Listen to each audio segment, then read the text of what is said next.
There it is. Alright. Welcome, friends! It is I, Hero Scarf, and it's time for our newest god remodel, and it is Kale, baby! That is so awesome looking. Look at her. She looks bad A. She looks really bad A, and as you can see, she has a third weapon now because they had to replace the skull because of Chinese censorship, but she's still got the urn, looking like a better urn too. Blades look pretty damn sharp. She's got some new armor. She looks pretty bad ass. And look at the background. Look how epic that all is. And the music is pretty epic as well. Same format as always. We're going to talk about the changes to the game, the new skins, voice packs, all that stuff. And then we will go into a conquest match and an arena match and maybe a domination match. See how that all goes. And that is just some nice music. Well done on the new opening for Smite, for Hi-Rez. This is really good. Let's get on into it now. Coming right for you. Bam! There it is. Ah, yeah. Can you handle that hotness? No idea until we get the player. That is nice. Apparently, in some of the animations, when they show that letter above her, it's actually upside down. So it's upside down death instead of just saying death on it correctly. So that's funny that someone noticed that and mentioned it. She just looks really cool. And then over here, check this out.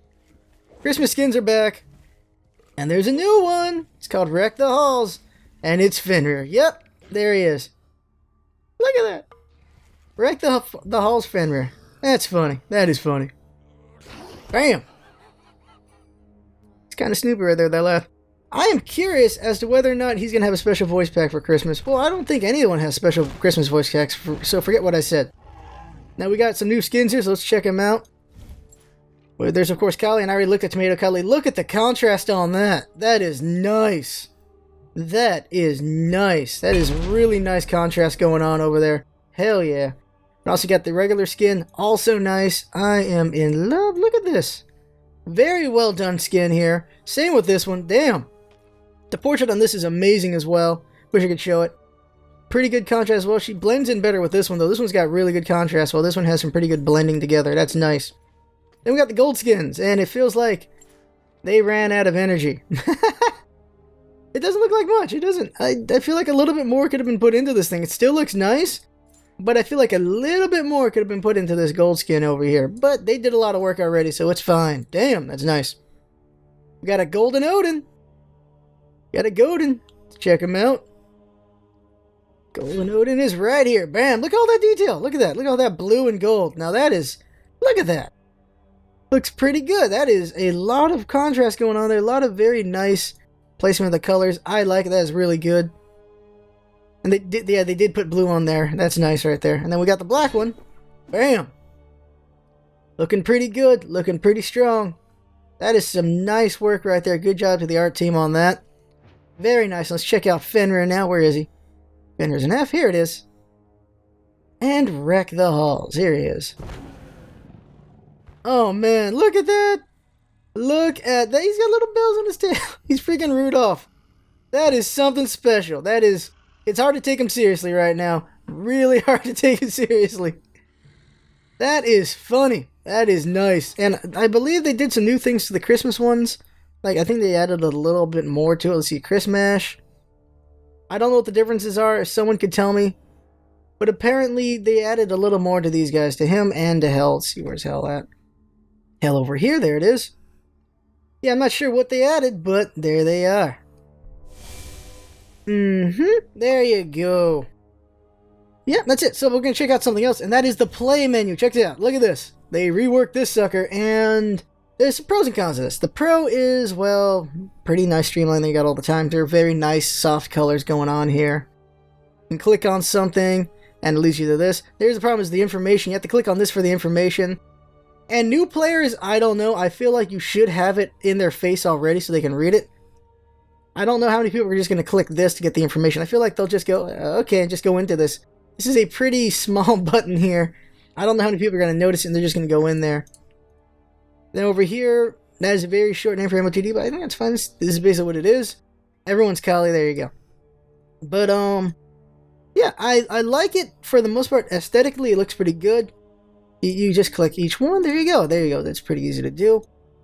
And you can click the recommend. It goes recommend. You can see if you want to party with you or what. That is a nice move right there. The only problem I got is this. It's not a big gripe. It's just, I feel like the new people aren't going to get any information because they're not really going to click this thing. Some might, but I feel like the majority won't. I feel like they should just put it right here and just do it that way. Even though it'll cover up this nice art here, they'll still see it pretty much mostly in the background. And then they'll just play the game and see it for themselves anyway. And there is one more change. Oh yeah, friend list. So I thought this thing was freaking useless a while ago. Well, last patch I thought it was because it was over here, not over here on the side. And requests were on the freaking same list as the friend list, and you had to go and find them. You had to look around your list to find the people. Now, as we can see, I have a lot of friends, 483 friends. And so it would take forever to find them. So luckily, they've added their own request thing here, so that's good. You got recently played. That's a nice one to have right there. In case you forget to add somebody that you wanted to add from recently played, there you go. And yeah, there you go. So I think that is all the UI stuff. As far as free rotation goes, let's see here. Did they change rotation this week?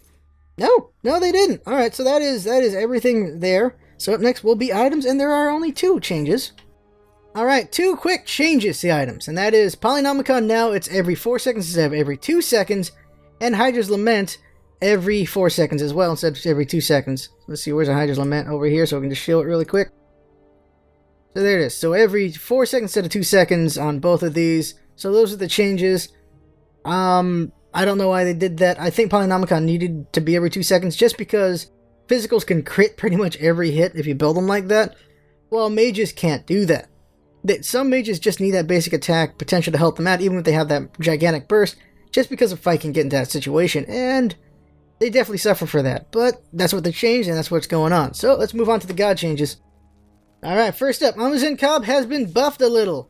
His passive now is up to 8 ticks instead of 5, and I still don't know if that makes it mean anything, but maybe it does. I'm not sure. His hives now, you can have up to 6 of those. That's nice for him. So nice little buffs there for Amazon Cobb. I think that helps him out. But in no way making him OP. It definitely helps him out, though. Is it enough? No clue. Is bees still worthless? Probably, but we will see about that. Up next is the big one, Owl Kwong. The change to Owl Kwong is basically that his 1 and his 2, he can do them sooner. Like, after you do your 1, there's a little bit of a delay before you can do another ability. After you do your 2, there's a little bit of delay before you can do the next ability. So what they made it is, you can basically instantly cast anything after Squall and anything after Slither, pretty much is what they've done. Because there's no more delay after using them.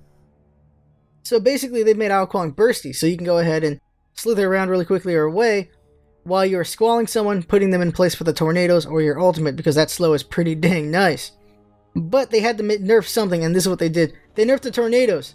It's now 4 seconds instead of 5 seconds, and that is definitely significant, a nerf for Owl Kwong, because holy crap, that is his bread and butter. That is very important to him. Now you just do 1 less damage. Now some people are really not happy about that. I definitely don't like it. I am not angry about it, but I definitely don't like it. But what they've done is they've made it that you have to rely on everything a little bit more, instead of just relying on that tornado as much as you did. But is that the right change? I don't know. That's up to debate. At the moment, I say no. Now here's the one that ticks me off, of course, is we know I'm tired of the Baka nerfs, and he gets another one! And it's to his stats. And the Baka nerf is this. He friggin' has less attack speed now per level. It was 2%. Now it's 1.6%. Now you say that's not very significant. And it is, because dude doesn't need any more dang nerfs. His attack speed is very important to him. It's kind of everything he is his attack speed. And you need that for his ult. Everything goes to that ult. And that ult just keeps getting nerfed. He just keeps getting nerfed. And all they did was added cripple to his dang ult, which is easy to get out of. And yet he keeps getting nerfed over and over again. It's kind of ridiculous how that is. And we know I'm tired of it. So I'm not going to be playing Baka for even more so, because this is dumb to me. And the justification is people buy attack speed anyway, so it's not that big a change. Like, no, that's a terrible justification. There were 2 ways you could build them. This is an argument by Ecos, and it's a good argument, is that you can build them for attack speed, or you could build them semi-bruisey. But now that you were required to get another attack speed out of them, you can only build them attack speed as the best way, and semi-bruisey is just not as good because he'll be slower. And I think that's a valid argument. I think you could still try to go semi-bruisey, but it won't be as effective as it used to be because of that attack speed loss. Not a huge loss, but is a significant enough loss that you have to get another attack speed item. And that is unfortunate because he's got enough nerfs as it is. So I'm really not happy about that, and we know because of that I'm not going to be playing Baka for a while, because I am still very salty about this crap. Chang'e nerf, and buff, and what the hell are they doing with her? Chang'e's all over the damn place. Shanga's 1 now gives her protection on magical. That's right. She's protected by physical and magical now. Holy crap on that. And her heal has been reduced by 30. Holy crap. And her ultimate has been reduced by 25% in size, in width. So, what happened here? Shanga is an annoying solo god now. She is incredibly powerful. She beats anyone there. She's potentially the best one there is in the solo lane. Arguably, Herc is up there with her, of course, because it's Herc. But she is arguably the best solo lane god now, because she has the best clear. She has all this protection. She can kill you with her ult. She can get out of any situation. She is the best solo lane god there is.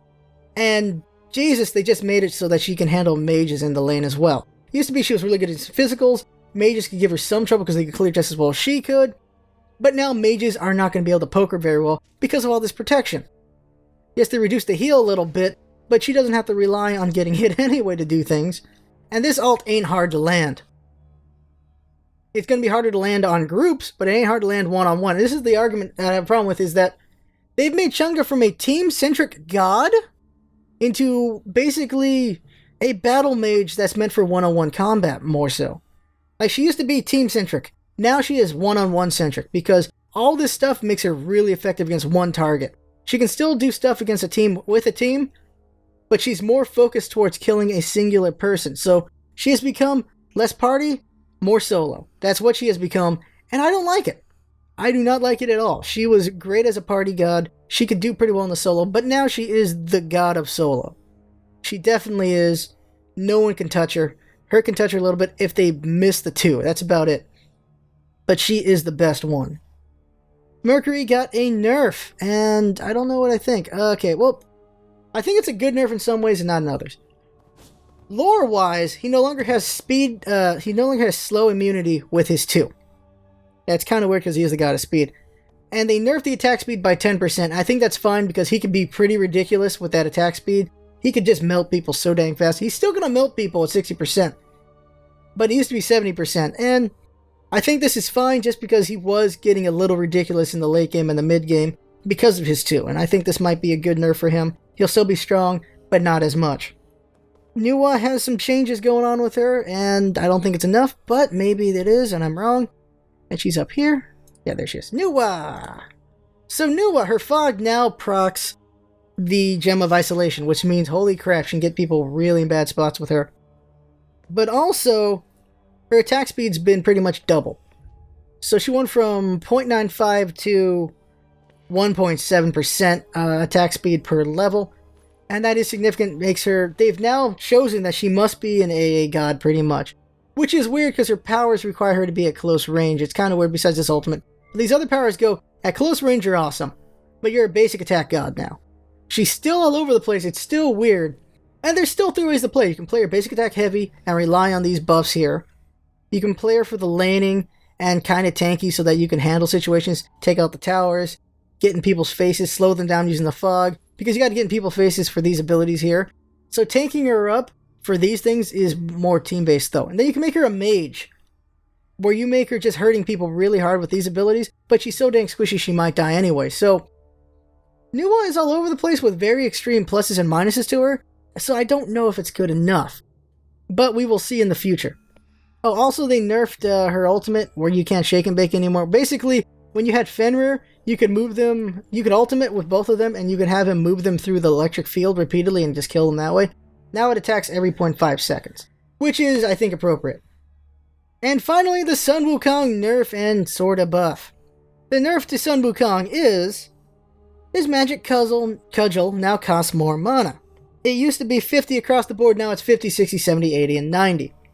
And his Master's Will now pops up even harder. Basically, it was, we'll see, 0.75 knockup, now it's 125 knockup or something like that. Oh, it's 75 knockup, now it's 125 knockup. Basically, you get knocked up a little bit harder now. And I guess it just sets you up better for his 3. So basically, they nerfed it so he can poke less with this, which is, I don't know why they keep nerfing this guy. And then he pops you up for a while, and you're popped up long enough that he can set you up for his Tiger Strike, basically. That's what it is. You get popped up, then you get stunned, and then he just beats the crap out of you. That's the combination it looks like they're going for with making this a longer knockup. But I can't believe they nerfed him again. I really don't think he needs all these nerfs. He has not been that strong to me. I've been wrecking a lot of Sun Wukongs. I don't know. I don't know. But that's the changes they have made. So those are all the changes there. I agree with some, don't agree with others, and that's just how it is with every patch, I guess. And let's go ahead and check out Kali.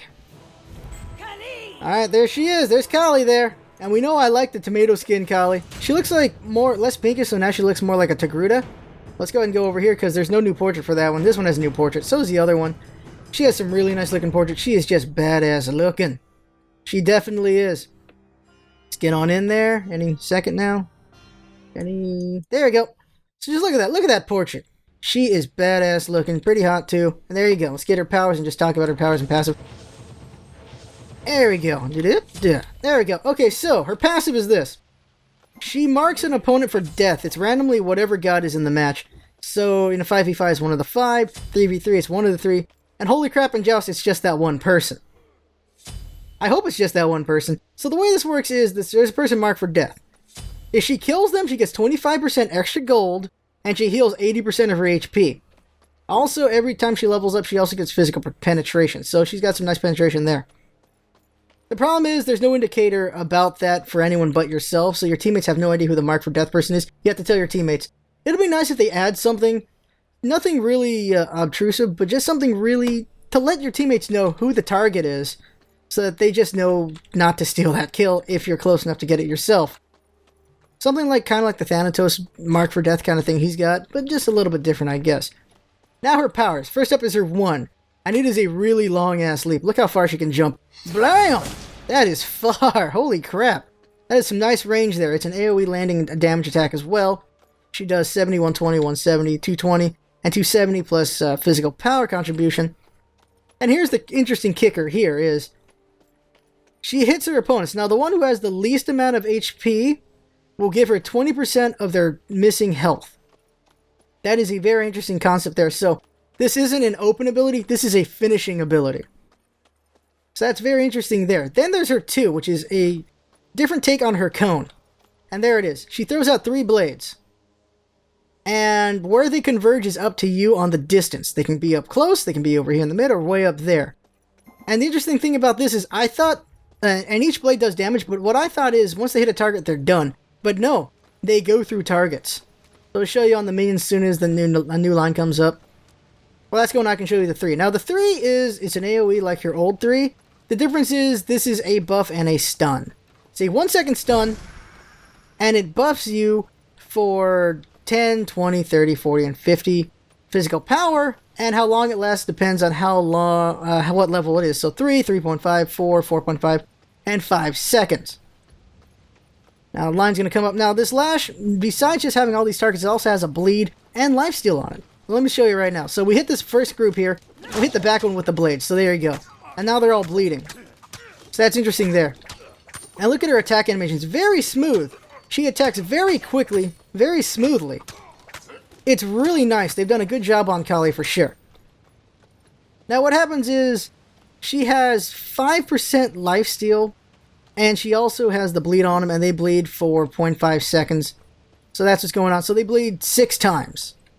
So it can be a good amount of damage late game. Early game, I don't know if it's really anything special. But later on, it could be pretty big. And we'll just do this again. See, there you go. Hit all those targets there.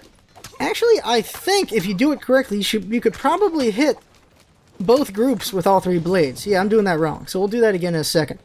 Then there's her ultimate. And depending on what you play. Dota, it's kind of Dazzle's ultimate. Not Dazzle. One of Dazzle's powers. It's not even his ultimate. Which makes you immune to death. And Trinmere from League of Legends. But it's a little different in that for 5 seconds, well, at the final level, first it's 4 seconds, then becomes 5 seconds. She has the inability to die. She can't go below 1 HP. She can go as low as 1, but she can't go below it. Now, let's see if this works out right here. Converge there.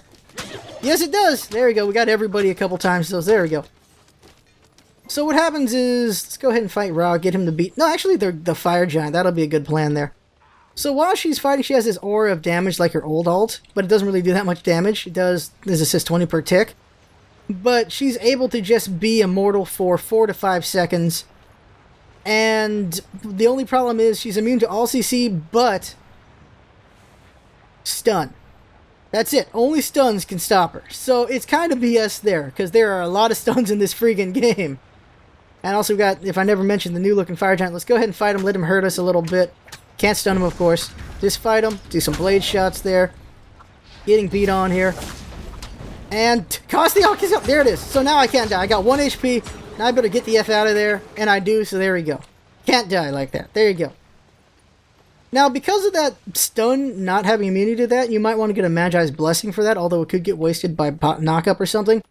Or beads. But if you're worried about stuns, you want to get something so that you can do your ult without worrying about other things.